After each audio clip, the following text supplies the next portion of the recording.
Մեթյու Հենրի, ամենօրյա ընթերցանություն, օր մայիսի 1։ Ժողովուրդը ջուր չուներ, նրանք հավաքվեցին Մովսեսի և Ահարոնի դեմ։ Թվոց 20-րդ գլուխ 2-րդ խոսք։ Անապատում 38 հոգնեցուցիչ տարի անցկացնելուց հետո Իսրայելի բանակները կրկին շարժվեցին դեպի Քանան, բայց ժողովուրդը ջուր չուներ։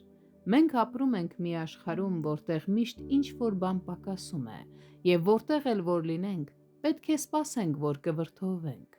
Առատ ջուր ունենալը մեծ օրհնություն է, և եթե մենք զրկված լինեինք դրանից, մենք շատ ավելի կգնահատեինք դրա արժեքը։ Այսպիսով, նրանք սկսեցին տրտնջալ Մովսեսի և Ահարոնի դեմ։ Նրանք խոսում էին նույն անհեթեթ և կոպիտ լեզվով, ինչ իրենց հայրերը։ Նրանց հանցանքն ավելի էր բարդանում այն փաստով, որ նրանք այդքան երկար տառապել էին իրենց հայրերի դժգոհությունից և անվստահությունից, բայց միևնույն է, քայլում էին նրանց հետքերով։ Մովսեսը կրկին Աստծո անունով պիտի հրամայեր, որպեսզի ջուր բխեր վեմից նրանց համար, քանզի Աստված ինչպես առաջ, այնպես էլ այժմ լիովին զորավոր էր իր ժողովրդին մատակարարելու այն ամենը,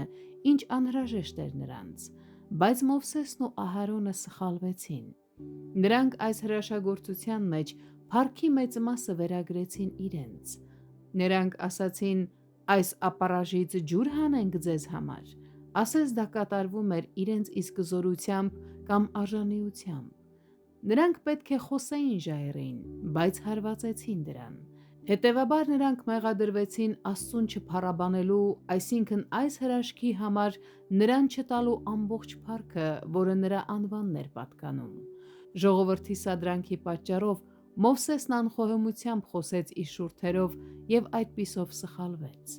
Մարդու նույն հպարտությունը այսօր ևս ձգտում է յուրացնել սահմանված միջնորդի պաշտոնը և ինքն իր համար լինել իմաստություն, արդարություն, սրբացում և փրկություն։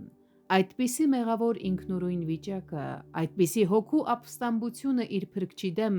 Աստծո ձայնը դատապարտում է ավետարանի յուրաքանչյուր էջում։